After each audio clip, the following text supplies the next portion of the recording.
দেখো আজকে ঘুম থেকে উঠেই একটুখানি জানালার ধারে বসে গেলাম, কেন খুব জোরেই বৃষ্টি হচ্ছে বাইরে। তো তাই ভাবলাম 2 মিনিট একটু বসেই যাই। দেখো কি জোরেই বৃষ্টি হচ্ছে, খুব ভালো লাগছে। এত সকালে তো ওঠা হয় না আমার, তো আজকে উঠেছি তাই ভাবলাম একটু 2 মিনিট বসে যাই। তো হ্যালো এভরিওয়ান, তোমরা সবাই কেমন আছো? আশা করি তোমরা সবাই ভালো আছো, আমিও খুব ভালো আছি। তো চলো এবার রান্নাঘরে যাওয়া যাক। আজকে রান্না মানে আজকে সকালে টিফিন রেডি করব। তো আজকে সকালে টিফিনে বানাবো সুজির চিলা বানাবো, তো ওটা দিয়েই আজকে সকালে টিফিন হবে। দেখো এদিকে আমি সুজিটাকে আগের থেকেই ভিজিয়ে রেখেছিলাম, আর ওর মধ্যে কিছুটা আমি চালের গুঁড়ো দিয়েছি যাতে ক্রিস্পি টাইপের হয়।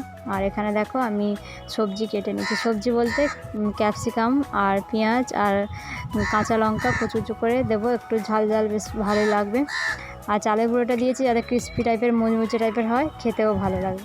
তো দেখো এই যে সুজিটাকে ভিজিয়ে রেখেছিলাম, তো ওর মধ্যে আমি সব দিয়ে দেবো সবজিগুলো, আর একটুখানি ধনে গুঁড়ো জিরে গুঁড়ো দিয়ে দেবো যাতে একটু আরও টেস্ট হয় খেতে, আর হালকা একটু লঙ্কা গুঁড়ো দিয়ে দেবো।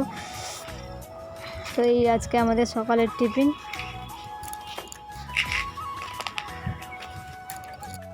এইটা খেতে আমার মেয়ে খুবই ভালোবাসে, তো তার সাথে ভাবলাম তাহলে আমি আর আমার বর দুজনে খাবো, একটু বেশি করেই বানিয়ে নিই। তো তার জন্য একটু বেশি করেই বানিয়ে নিচ্ছি, তাহলে 3 জনেই খেয়ে নিতে পারবো।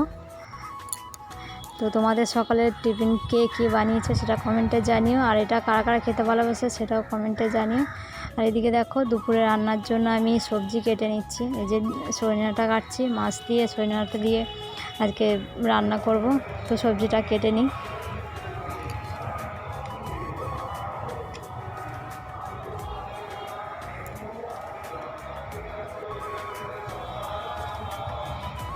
তো দেখো এখানে এই যে মানে মাছ ভেজে তরকারি বসিয়ে দিয়েছি, হয়ে গেছে। তো ভাবলাম আর একটুখানি কুমড়ো ভেজে নিই, আর কি রান্না হবে এখন তো জানি না। তো এখন এই অবধি আমার তো রান্নার কোনো ঠিক ঠিকানা থাকে না, কারণ এই দেখো এখনই হয়তো একটা তরকারি দুটো তরকারি ভাত করলাম, আবার মনে পড়লো যে আর একটা কিছু বানিয়ে নিই, খাওয়ার সময় আবার কিছু বানিয়ে নিলাম, এই হচ্ছে আর কি। তো 3 জন খাবো, যখন যেটা মনে হয় তখন সেটা বানিয়ে নিই। তো এই দেখো দুপুরবেলা খাওয়া হয়ে গেছে, খেয়ে উঠে একটুখানি অনেক এই নেল পালিশটা নিয়ে এসেছি, তো পড়া হয়নি। তা ভাবলাম একটুখানি, সবসময় তো রান্না বান্না ব্যস্ত থাকি, তো একটু নিজের দিকেও তো টাইম দেওয়া দরকার না। তাই দেখো বিকেলবেলা এই যে ঘুম থেকে উঠে বিকেলবেলা একটু নেল পালিশ পরে নিচ্ছি, মেয়ে পরিয়ে দিচ্ছে। এই যে দেখো কেমন লাগছে কালারটা কমেন্টে জানিও। তারপরে কিছুক্ষণ পর আবার একটুখানি আলতাও পরে নিলাম। আলতা তো বহুত বছর পরা হয় না, কেন পা ফেটে যায় বলে মানে পরি না। তো আজকে ভাবলাম একটু ইচ্ছে হয়েছে, তো ভাবলাম একটুখানি আলতাটাও পরে নিই। আলতা পরতে আমার ভালোই লাগে, কিন্তু ওই যে পায়ের সমস্যা হয় বলেই আলতাটা পরতে পারি না। তো আজকে একটু ইচ্ছে করেছে, 1 দিন তো পরাই যায় না। তো দেখার জন্য নেক্সট ভিডিওতে, ততক্ষণের জন্য টাটা।